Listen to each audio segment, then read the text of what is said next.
Господи Исусе Христе, Сине Божий, помилуй меня грешного. Svetio Duh. Amin.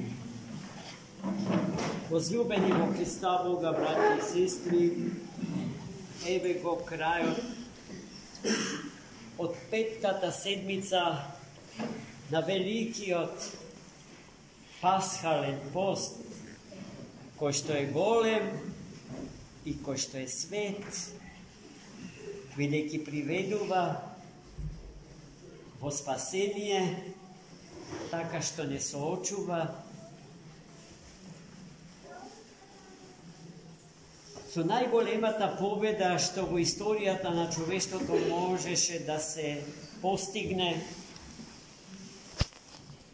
И таа победа е победата што божествениот живот Христос ја извојува над смртта, за која што целото човештво пред Христа или до Христа веруваше дека е непобедлива.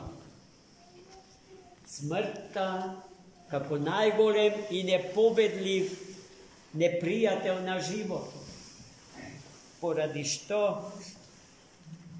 најголемите мудреци на тогашниот културен и цивилизиран свет умира ранети од осилото на тагата што не може да се излечи зарад смрт. Возлюбени во Христа Бога, браќи и сестри, до таа победа Христос не приведе така што го помина крстоносниот и спасителен пат свој, а неговиот пат е патот по кој што ќе треба и секој од нас посебно и сите ние заедно во Христа Господа да го поминиме. Тоа што ќе се случува од цветници до светата Пасха Господња за сето време од така наречената страстна седмица, Христос денеска на своите свети апостоли им го кажуваше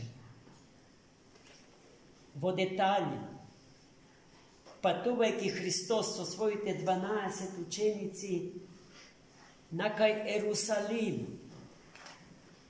Сам Христос во друштво со светите апостоли изборуваше за она што наскоро ќе се случува со него. А тие тоа го слуша, како да не го слуша и не верува дека сето тоа на вистина ќе се случи, дека не е некое суморно, мрачно предвидување на Христос за себе си, туку вистина од која што никој не ќе може да побегне, дури и тогаш кога ќе се обидат да и побегнат на таа вистина. Во денот кога духовната и цивилната власт на Ерусалим му судеше на Христа Господа и го осуди со срамна смртна казна.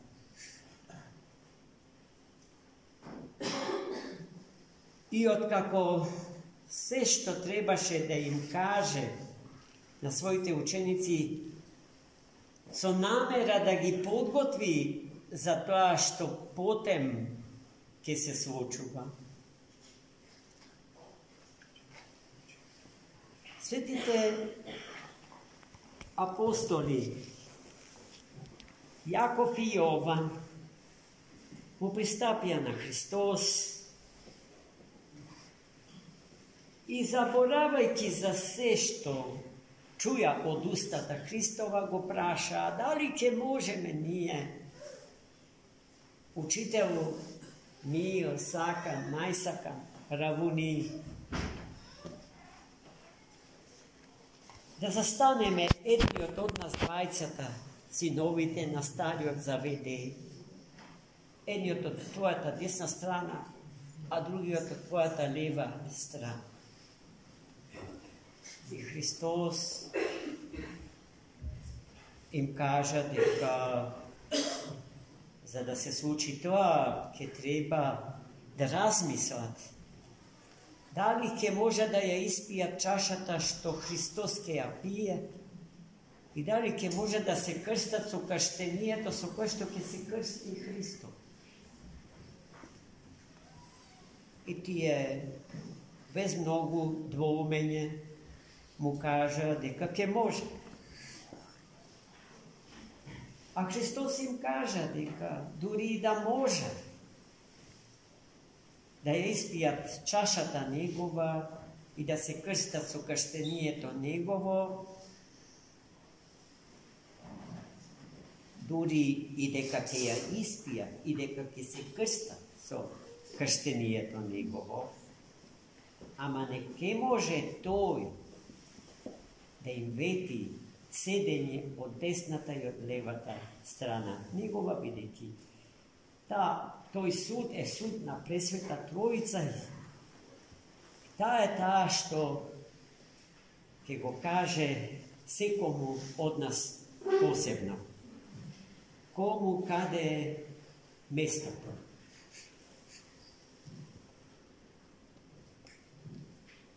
После овие зборови на Христа се случи разговор меѓу самите апостоли. Нималку добар, нималку примерен разговор. Околу тоа кој е поголем меѓу нив и кој е попар од нив. Христос го слушаше нивниот разговор. И откако го завршија, им каже дека поголем меѓу нив ќе биде оној кој што ќе прифати со љубов да им биде слуга на сите. И попар меѓу нив ќе биде оној кој што ќе прифати повторно со љубов и без резерва да им биде роб во љубов.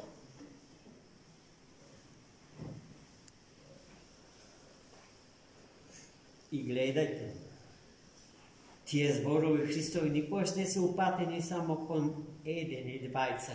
Тоа не е персонален или приватен совет некому поединечно упатен, туку совет упатен до сите, до целото човештво, до сите нас. И додека е светот и веков, тие зборови ќе имаат важност за секој човек кој што сака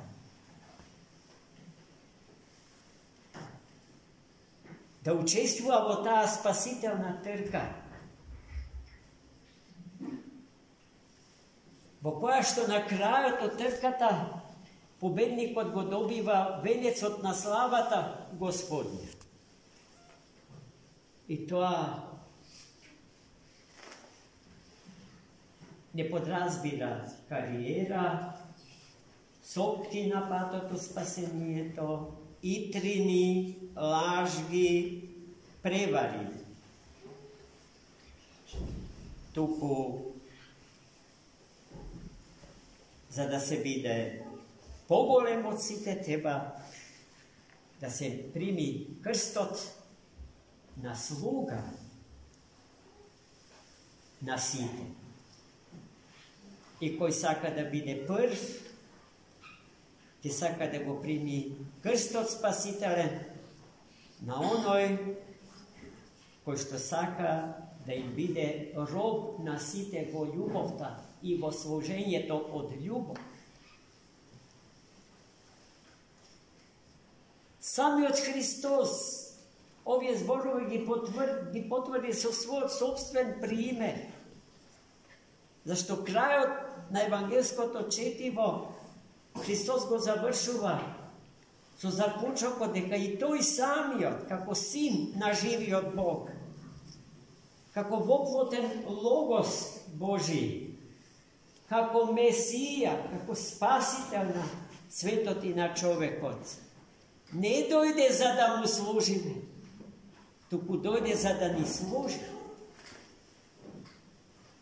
И гледајте, зошто е Христос нашата алфа и омега во животот. Апсолутен критериум на сите вредности. За него како критериум на нашиот живот нема алтернатива, браќи и сестри.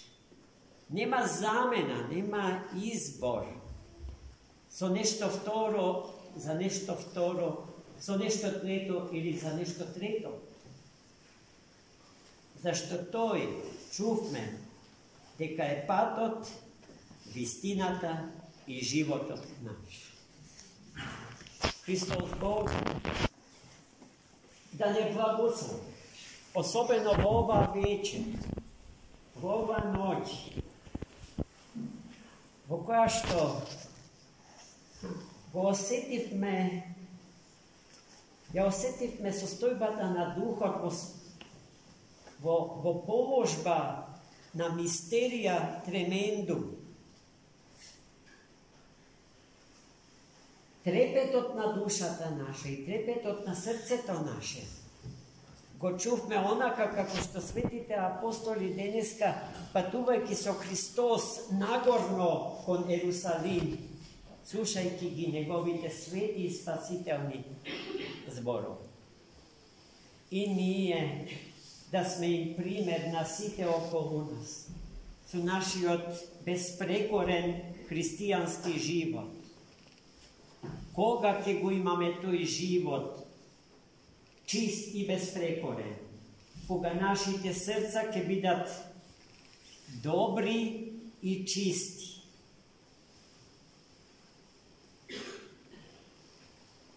И така претворени во духовен хумус, плодотворна почва за семето на Светото Евангелие од него, Господарот на светот и на животот човечки посеано во нашите души, да никне во нас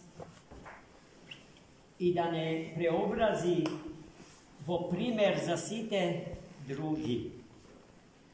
Нашето христијанство не сме да биде номинално, нашето христијанство не сме да биде вербална декларација, туку модус вивенди, стил на живење, философија на живење според Богочовекот Христос. Во нас не христијаните да го препознаат Него, Христа Господ. И тоа не може да се случи поинако, освен со нашето достоинство, да му бидеме тоа што сме станале поминувајќи низ водата на крштењето и бивајќи осенети од Духот Свет, а потоа хранети со неговото тело, лебот животворен и небесен, и напоени со неговата света крв, водата жива, со која што се напиваме и после која што се претвораме во изворна жива вода која што истекува од нас и му се дава на светот. Амин. За многу години.